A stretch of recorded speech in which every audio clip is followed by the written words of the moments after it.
Naliligo sa sariling dugo ang bangkay ng 3 kalalakihan, 2 dito ay minor de edad matapos pagbabarilin pasado alas 11 ng gabi kahapon sa Phase 5 Doña Soledad Subdivision, Barangay Labangal na sinasabi miyembro ng Sukarap. Nakilala ang magbabarkadan sina Erwin de la Cruz, 16 anyos, residente ng Purok San Vicente, Barangay Labangal itong syudad. Sa balikat at ilalim ng kilikili naman ang tama nito. Si Emer Crista Nalion, 16 anyos, sa pisngi at tagiliran ang tama nito, at si Rovilo Labajo, 19 anyos, sa ilalim ng tenga at batok naman ang tama. Si Talion at Labajo ay parehong residente ng Purok Malipayon, Barangay Apopong.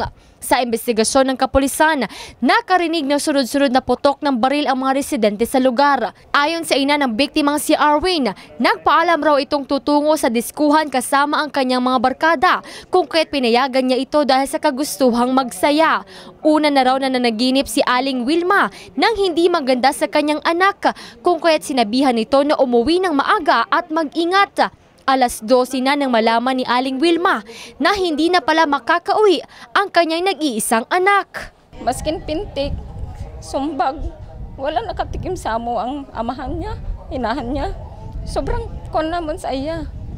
Kaya nga tao yan, inosente yan. Mabarkada lang siya. Kaya dikit ang mga barkada niya, ganyan. Pero yung mga record, wala man yan, ma'am. Pinasinungalingan rin ng tiyuhin ng biktima na miyembro ng grupong Sukarap ang kanyang pamangkin. Uminit naman ang ulo nito na mag-alas 10 na ng umaga. Hindi pa naiimbalsamo ang katawan ng mga biktima dahil hindi pa dumarating ang mga personahe mula sa scene of the crime operative. Sabi nila, so ngayon, anong oras na? Hanggang ngayon wala pa. Dapat sana yan, kahit ganyan yung mga bata, irespeto natin yan. Hindi naman maitago ang hinagpis at panlulumo ng ina ng biktimang si Emer Crista Nalion alias Kirker sa hindi makatarungang paraan ng pagpatay sa kanyang solong anak. Hindi rin raw miyembro ng grupo Sukarap ang kanyang anak, subalit palabarkada lang raw ito. Sa kuha, ma'am, dili ko mutuan na nga Sukarap na sila. Kaya nga kung mga Sukarap na sila, dapat kung Sukarap na akong anak, dili na mo eskwela. Eskwela na siya iya akong anak.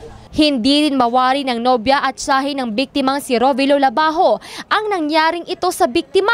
Manunood lang sana ito ng Miss Gay at agad uuwi oras na ng diskuhan. Wala raw kaaway si Rovilo. Sa katunayan, palabirong tao at masayahin ito. Giampingan ako, maayon na siya, pero gingana lang siya sa... Driver na siya dire sa Labaho. Wala na siya nag-apil-apil og Sukarap. Ang ilang mga silingan nagsukarap. Pero kanang mga istorya sa mga tao yung Sukarap akong pag-umangkon dili na tinuod. Kaya nagtrabaho na dire sa Labaho na akong pag-umangkon. May mensahe naman ang pamilya ng bawat biktima sa taong pumaslang sa kanilang mahal sa buhay. Matabo din sa iya kung ano ang sakit din ang ginawa sa aking anak. Kung saan man lagi. Buti pag isulinder nila sa ako nga may isa lang akong anak. Ipreso nila, makita ko pa kasi yan.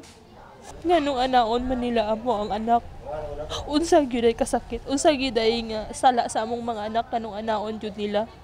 Kaya sana naman yung mga ano dyan, yung mga opisyalis o politikong tao, dito nila ipakita kung talagang totoo yung mga sinasabi nila. Sa ngayon ay patuloy pa rin ang investigasyon ng kapulisan sa pagkakakilanlan ng mga personahe sa krimen at baril na ginamit sa krimen. Jessa Leduna, Brigada News.